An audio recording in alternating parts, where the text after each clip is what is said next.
Sahabat-sahabatku yang dimuliakan Allah, di kesempatan yang berbahagia ini insyaallah kita akan melanjutkan kajian rutin kita. Ya, pada kesempatan kali ini akan berbicara mengenai tentang daripada salat sunnah, dalam tema lanjutan salat sunnah. Dan kita terakhir membahas mengenai tentang kalau nggak salah salat witir terakhir. Ya, anggap aja benar sudah Pak, ya gitu ya. Baik, kalau memang terakhir membahas tentang salat witir, berarti hari ini kita akan masuk pada pembahasan salat qiyamul lail, yaitu salat tahajud. Mungkin pertanyaan yang paling mendasar, apa bedanya salat tahajud dengan salat qiyamul lail? Jadi gini Pak, perbedaan itu antara umum dengan khusus. Jadi gini, apa bedanya laki dengan ganteng gitu? Kalau laki belum tentu ganteng, tapi kalau ganteng udah pasti laki, itu begitu modelnya ya.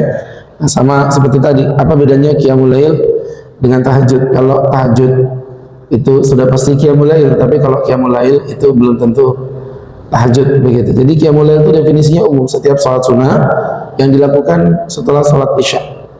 Pokoknya salat sunnah apapun yang dilakukan setelah salat isya itu namanya salat qiyamul lail.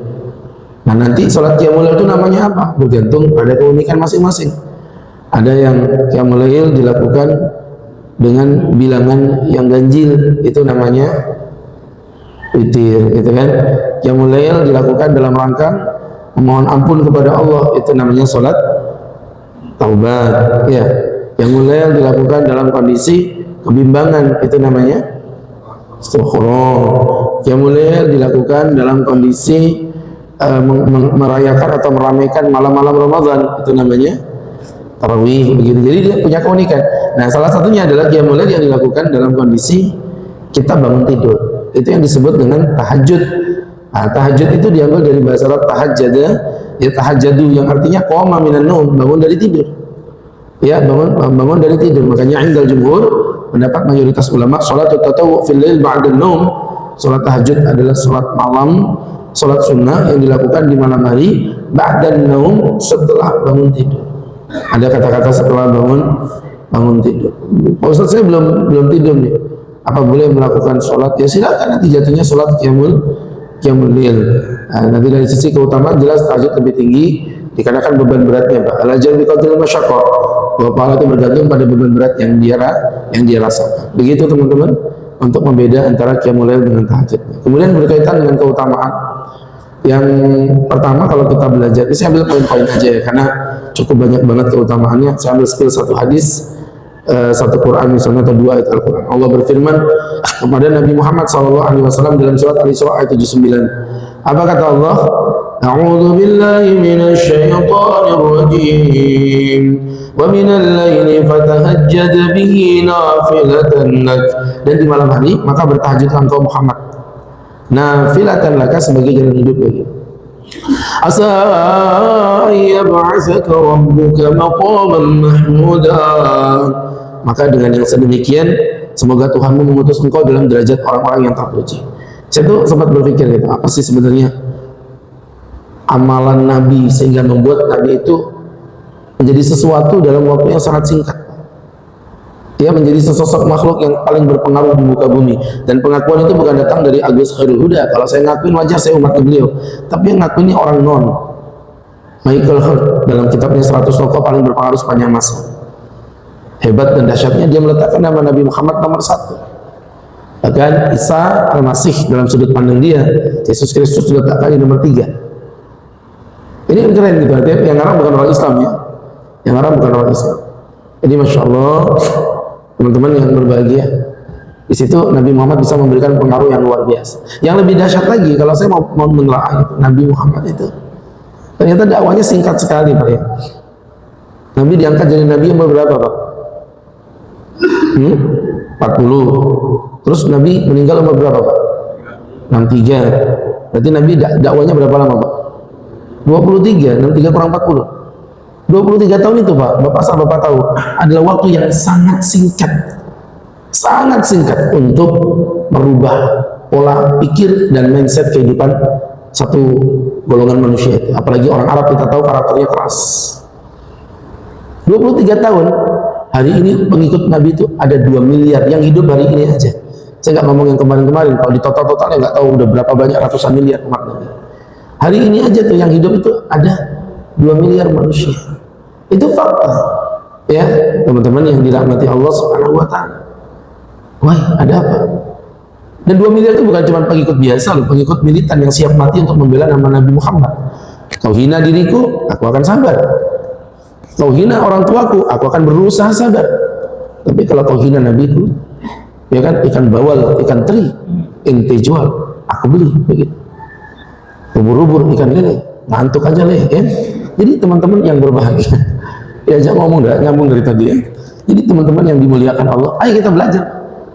Ada apa Nabi Muhammad 23 tahun? Udah gini, biar Bapak bisa membandingkan. Saya kasih pembanding aja.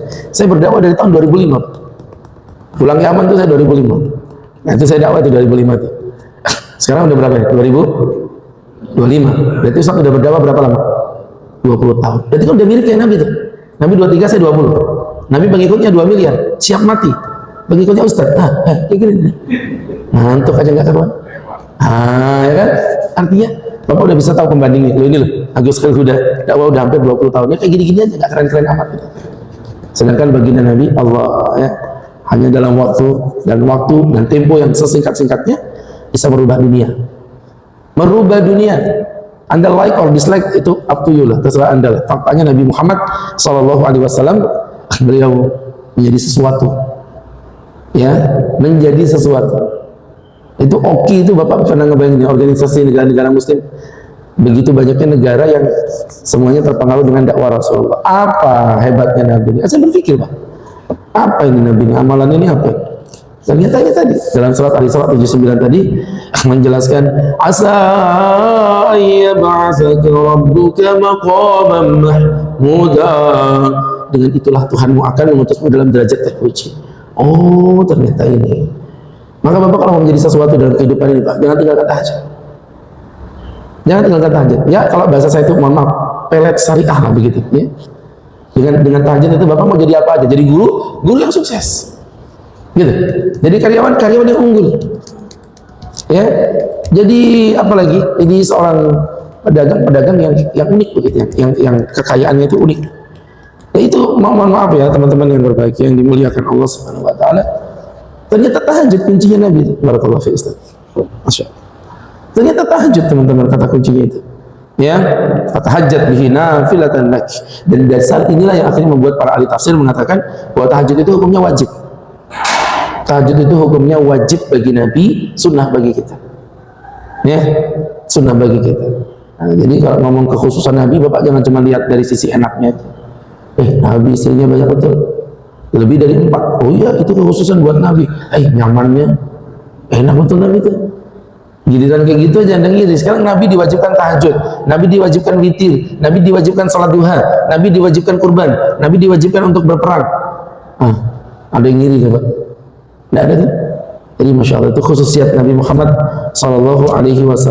Ya, wallahu a'lam bishawab. Baik. Begitu pula dalam Al-Quranul Karim diceritakan bahwa orang yang tahajud itu menjadi ciri penghuni surga.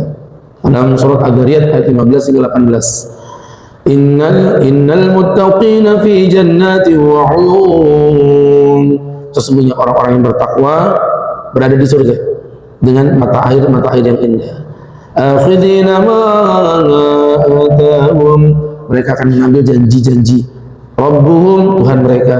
Innahum, mereka kanu adalah orang-orang qabla dzalika muhsinin, adalah orang-orang yang berlaku muhsin. Apa muhsin itu? Menebarkan kebaikan. Jadi cirinya orang surga itu yang pertama dalam hidup selalu menebarkan kebaikan. Tidak ada cacian, tidak ada mengganggu orang, tidak ada melaknat orang, tidak ada mukul orang, tidak ada.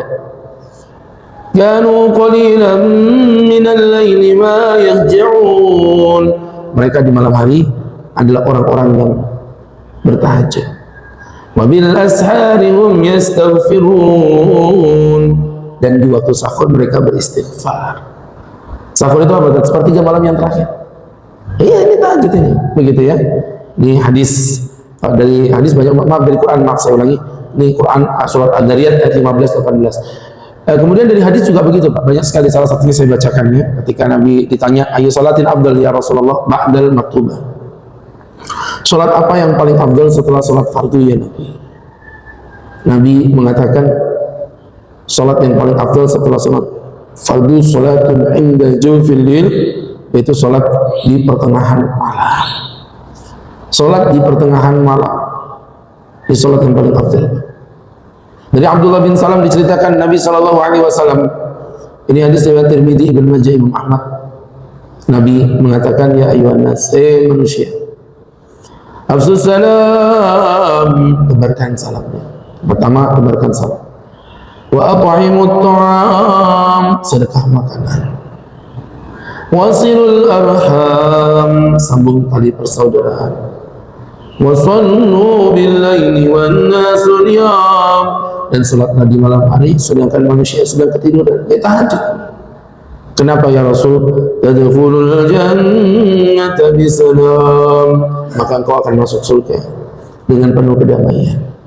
Artinya masuk surganya tanpa dihisab sama Allah, langsung ngelamar. Ya, ibaratnya orang ngelamar kerja, satu ikut babak seleksi, yang satu langsung otomatis nyelonong. Beda, punya ordal orang dalam. Ya, yang pertama tadi afsus salam, tebarkan salam. Tebarkan salam, dosa milih-milih. Oh, ini temanku, ini laisa apa, bukan bubuhanku, beda guru, beda pengajian. Ya, tak mau salam. Ini ajaran siapa itu? Ajaran siapa? Sampai kok bila dulu mukanya begitu. Kalau teman dijawab amun kada bubuhan, bukan teman, kada usah dijawab. Itu yang ngajarin siapa? Ya Pak. Jadi teman-teman yang berbahagia, yang memuliakan Allah, ini sifat-sifat asabiyah, fanatik yang berlebihan. Dan fanatik itu karakternya dua itu Pak. Ya, karakternya dua. Yang pertama kebodohan, yang kedua semangat yang berlebihan. Jadi orang semangat beribadah kencang ditambah dengan kebodohan, itu munculnya fanatisme tadi, asabiyah, ta'assub. Kita lihat orang-orang yang fanatik berlebihan itu kebanyakan orang yang baru hijrah. Dia punya semangat tinggi itu, baru hijrah semangat tinggi, tapi problemnya ditambah dengan kebodohan. Ditambah dengan kebodohan. Makanya banyak sekali Pak di kampus kami itu teman-teman anak-anak muda yang baru hijrah, ya, kemudian punya konsep yang luar biasa lah. Tapi setelah diskusi baru paham ternyata agama itu tidak kayak begitu yang mereka paham. Ya, satu pemahaman, satu pemikiran, yang lain yang sesat. Gitu. Nah itu muncul pasti karena kebodohan, pasti ya. Kalau orang mau belajar dengan tenang, dengan sahadir. Ya makanya kemarin saya ceramah di Bandung itu judulnya lucu.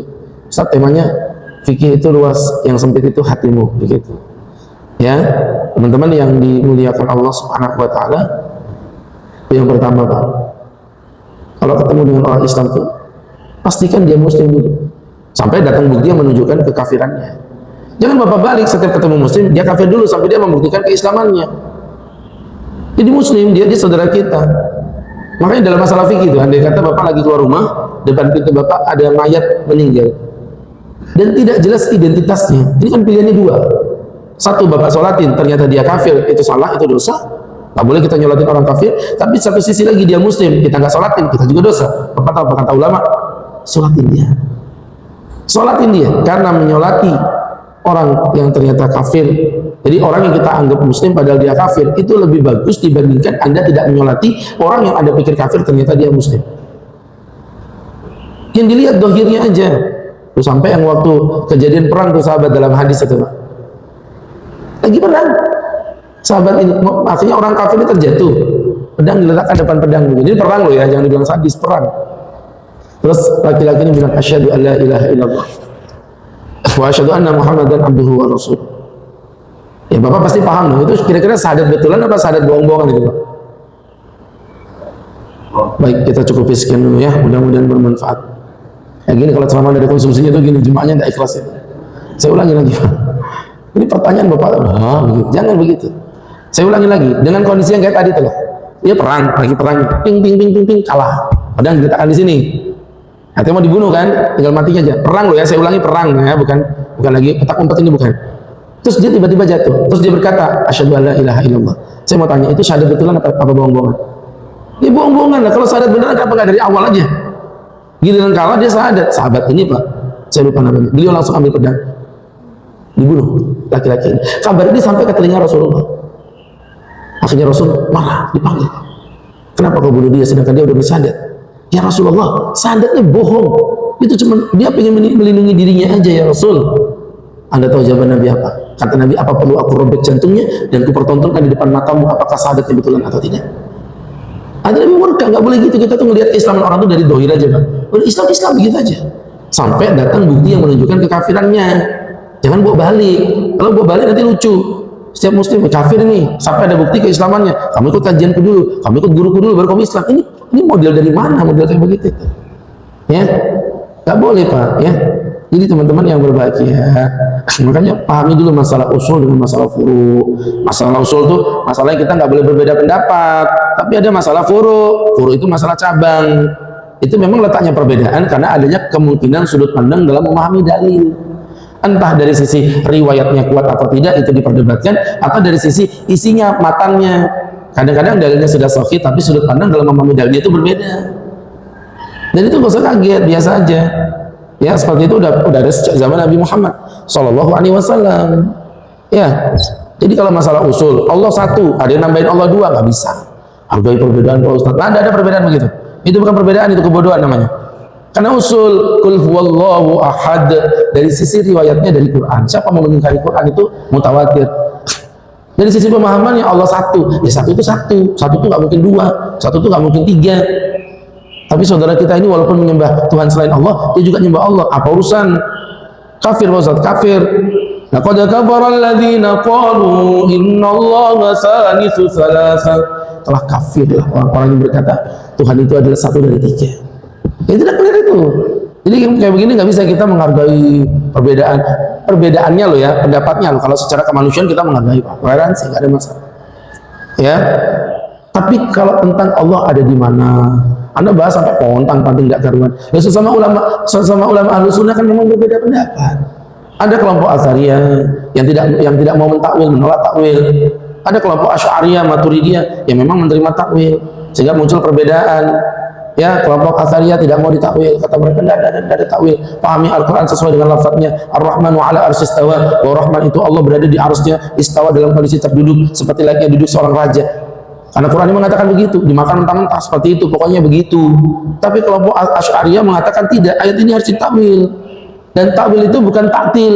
Kalau taktil itu melepaskan ayat dari makna sesungguhnya. Kalau takwil itu merubah ayat dari makna sesungguhnya menjadi makna yang menyerupainya disebabkan perlawanan terhadap dalil lain. Paham? Contoh misalnya, kalau Anda katakan Allah duduk di atas singgasana seperti duduknya manusia, itu kan kayak kita mengatakan apa? Allah menyerupai manusia, padahal Allah berfirman, "Laisa kamitslihi syai'." Allah tidak boleh menyerupai makhluknya. Kalau Allah duduk di tempat, berarti Allah membutuhkan tempat, sedangkan Allah khaliq, tempat makhluk. Kalau Allah duduk di tempat, maka berada di manakah Allah sebelum Allah menciptakan tempat. Jadi ini sudut pandang, kita nggak bisa saling menyesatkan dalam hal yang sedemikian.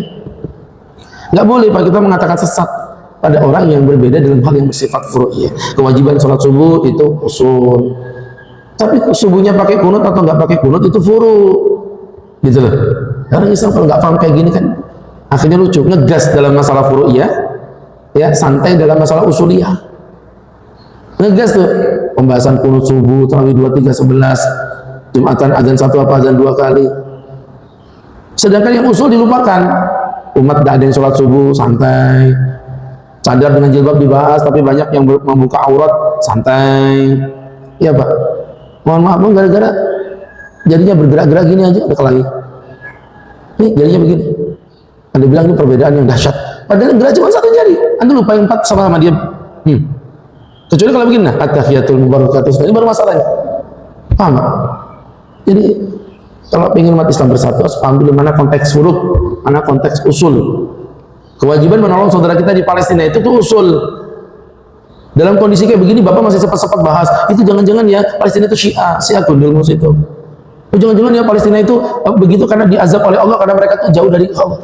Ya Allah ya akhi, sekarang gini aja logika.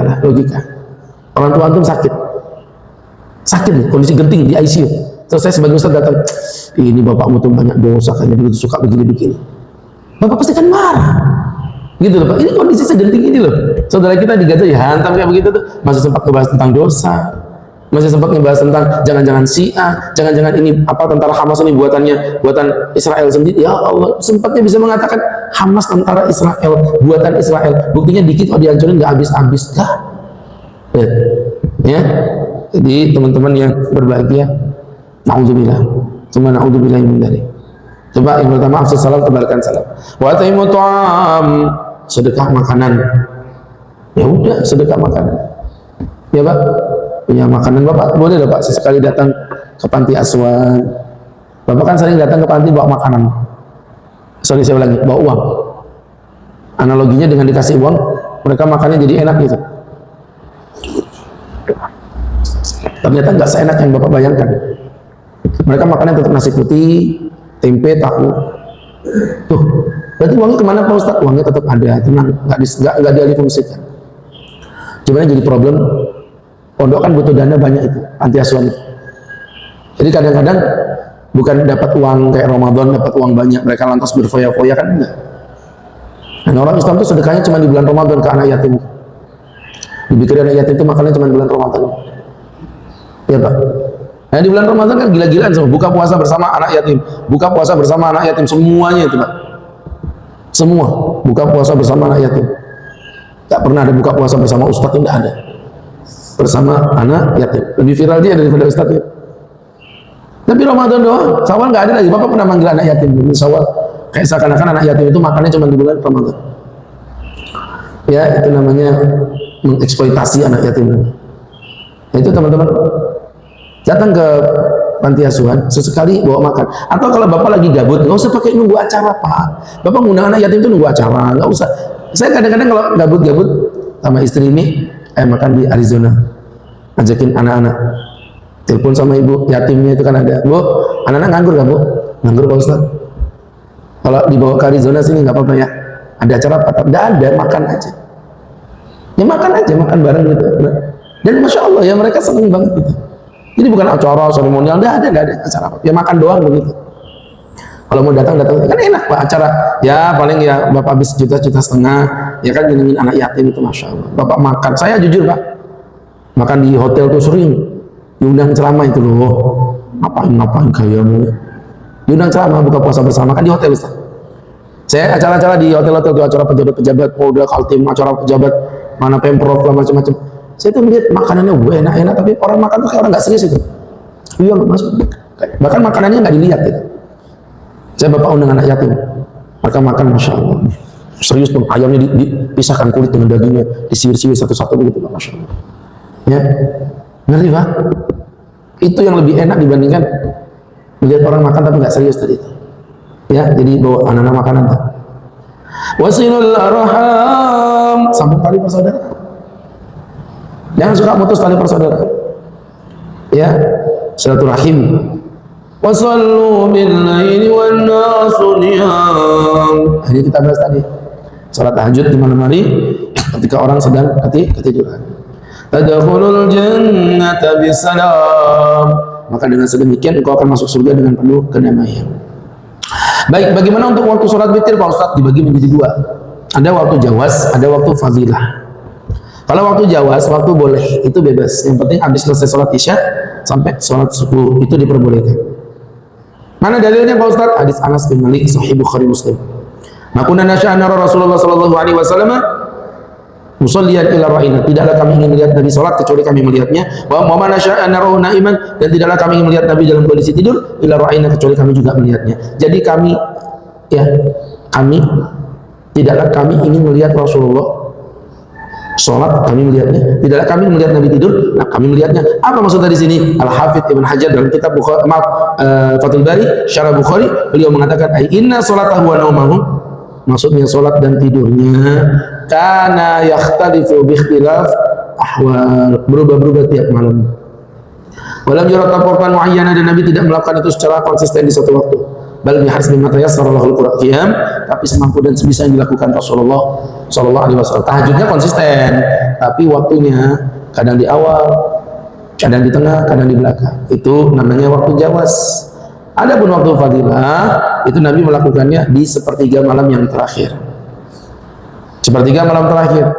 Ya jam 2.30 sampai subuh lah, itu udah pasti sepertiga malam terakhir. Rujukannya hadis Abi Hurairah. Ini hadis riwayat Bukhari Muslim juga. Yang zilullahu ila sama'id dunya, Allah turun ke langit dunia. kulla lailatin, di setiap malam.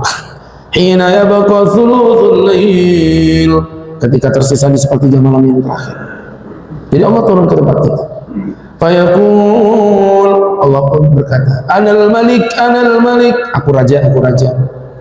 Manil ladzi yad'uni fa astajibu lahu, siapa yang minta kepadaku, aku berikan permintaannya. Wa manil ladzi yas'aluni, siapa yang memohon kepadaku, a'taituhu, aku berikan permintaannya.